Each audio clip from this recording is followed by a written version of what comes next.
just trying to get this mic on, doing a mic test, testing 1, 2, 3. Hello beautiful people, it's Miss Tamara here, and today in this video we are going to be talking about pirouettes. First, let's talk about alignment, posture, yes? You want to make sure that your head, everything is in a nice straight ballet posture line, meaning lift the pelvis, close the rib cage, lengthen the tailbone, okay? Weight forward in those toes. You can check out our ballet posture video here on YouTube. I will link that in the description below.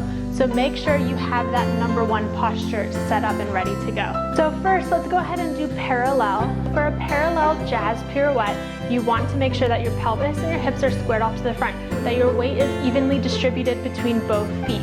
If you can pick up this back foot, you're not placing that weight correctly. And same thing, if you can pick up this front foot, not correct. You want to make sure that you have an easy, soft plie in both of those legs, shoulders down, energy through the arms into this preparation, okay? You're using this back foot to push off into that pirouette, okay? As far as your preparation goes, you also want to make sure that we're not winding up. Keep this left shoulder, if you're about to do this side on your pirouette, straight and even to the side. If you're doing a turned out pirouette, we'll start from 5th position. If you're going to tendu into 4th, and again, you can either do the Balanchine preparation with the straight leg, you can do the soft plie from 4th position, or you can also have your arm down here.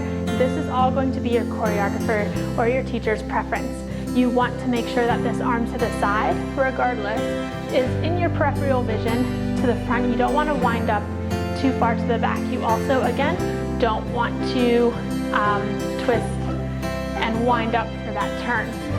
So make sure your hips and your shoulders are square to the front for that preparation, and that weight is evenly distributed in both feet. One more tip for that preparation, I'm going to go ahead and take a parallel position. You want to think of having a square, so you have a rectangle, because you have your shoulders, you have the long sides going down to the hips, and then across here. So we have this rectangle, and you want to make sure that it stays and moves together. We don't want to go into our pirouette with this first, and then your hips following around. It needs to move in unison together. So you want to think about this far side, whichever arm is out to the side, coming in nice and tight, quickly, yes? Let's go ahead and talk about those arms. When you're doing your pirouette, your arms should have energy in them, yes? We don't want spaghetti noodle arms. That is not going to help with the physics of doing a pirouette. So if I had my arms out and you were in class with me, I would go around to the room and to all of the students, sorry, a little stuttering there, and gently press down on those arms, because I want you to feel that resistance. And also, if you place your hand underneath your scapula, you should feel those back muscles engage, and that's where you're holding those arms. So if you have your arms in 1st position here, and you have somebody just gently tap, you should feel that they're engaged and you're resisting that pressure on the top, yes? So you're pulling them into 1st position, pressing down in the laterals, and holding a nice strong 1st position or high 5th. Next is your passe or retiré. You want to make sure when you're doing your passe that your foot is above the knee slightly. You don't want it sitting here. Why? Because yes, it is technically okay and correct, but your muscles aren't working. You're sitting in your passe. You shouldn't be sitting at all in dance, right? Everything should be working all the time. So while you are thinking foot higher than your knee, you are engaging your hamstring and lifting this toe up even higher. So what that's gonna do is give you that extra suspension at the end of your pirouettes, okay? And just holding this, I can feel everything working, working, working. So passe is always above the knee, always. All of those elements feed your pirouettes. The most important thing to getting those flawless pirouettes is your energy. Where is it coming from? Where does it go, and how do you get it? Everything in dance, I've spoken about this before in some YouTube videos, works in opposition. Yes, if my arm is here, it looks like that, right? If I have opposing energy, I'm gonna pull away from it, and all of a sudden you see that come to life, right? Because my arm is going this way, I'm pulling that way, and it gives it that stretch, that energy. We wanna do the same thing in those pirouettes, okay? So while you're in passe, and I'm just demoing everything in parallel right now because that's my stronger position, you want to think of yourself like a top. So I have my body cut off right here in the middle body, okay? So I have my lower body and I have my upper body. And they need to be working in opposing forces. So I have my lower body pushing down through the floor, my upper body lifting up through the top, okay? So I'm pushing down through my supporting leg, and I'm going to lift up through the back of my head as I pirouette around, okay? And that's just gonna give you those nice floating turns versus a spin, which is something that you don't want to do. Think of those old wooden top toys when you would pull that string off that wooden top toy and it would spin like crazy on the floor, right? Or if you have one of those toys where you have two strings and you're pulling it this way and it spins tighter and slows down, that's the same thing you're thinking about with this pirouette. It's that opposition that's gonna give you the force and the torque to go around. Last but not least, spotting. This probably should have been the number one first thing that you learn when you're doing pirouettes, but what to think about while you're spotting, yes, is focusing on one thing that's stationary, not moving, as you do your pirouettes. So you wanna make sure right now, if I look down at the camera, it's too low for me, it's not eye level. If I do a pirouette and I'm looking straight at you, at the camera, I'm going to my weight's not gonna be even.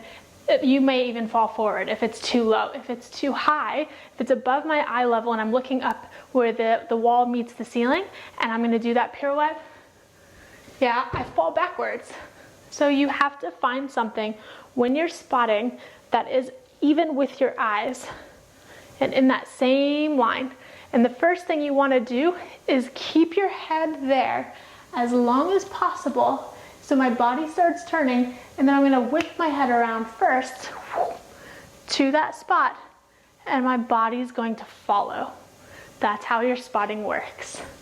All right, now, you can whip that hair. There is a lot of strength that comes into pirouettes that people don't think about. If you take a lot of years off of dancing, maybe to have a baby, you go back and you start trying to turn and you're like, wow, I'm stiff. My legs are actually weak. I cannot hold a good passe and I don't have a strong preparation.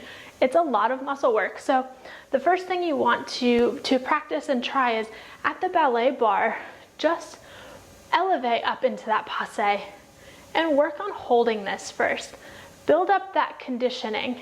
Press the tips of your toes down into the floor. And I'm working on my opposition. Okay, do that a few times. Stomach in, press down through the floor, lift the knee, high passe, through the top of the head, down in the arms, long neck, lift the knee. Do a few balances just to get those legs nice and strong. The next thing you can do is go ahead and practice those pirouettes. Okay, so you can go into your fourth position, parallel. Yes, curved arm, straight arm, whatever your teacher's preference is. And you can also go 1, 5, 6, 7, 8, down, passe. Work on holding. My teacher used to say, spell your name while you were balancing. So I would go T-A-M-R-A. Bonus points if you can do your last name as well. The point is, for every 1 second is 1 pirouette. So hold it for 4 pirouettes. Hold it for 2, it's a double, yes? So try to work on that balance. Let's go ahead and try those pirouettes. I'm doing it in a very tight corner, and I'm afraid I'm gonna hit the painting. If I come forward, where I do have space, you're not gonna be able to see what's happening. So I'm gonna scoot over this way. I hope you can still see my feet and my head. I don't have a monitor to even see what if I'm in the frame or not. Let's go ahead and try a pirouette. Okay, my landing was horrible, but it was a nice pirouette. You also want to think about some teachers prefer that you don't sit and wait a lot of time in your fourth position, that you just simply go for it. Yes? Don't sit and wait. That was really bad.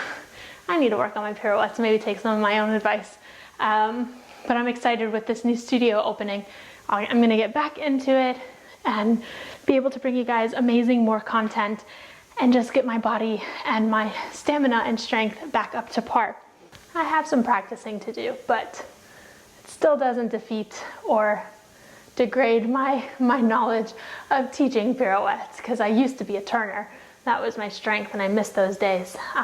So I hope those tips and tricks that I use helped you guys, and I will see you next Tuesday for your next video. Thank you.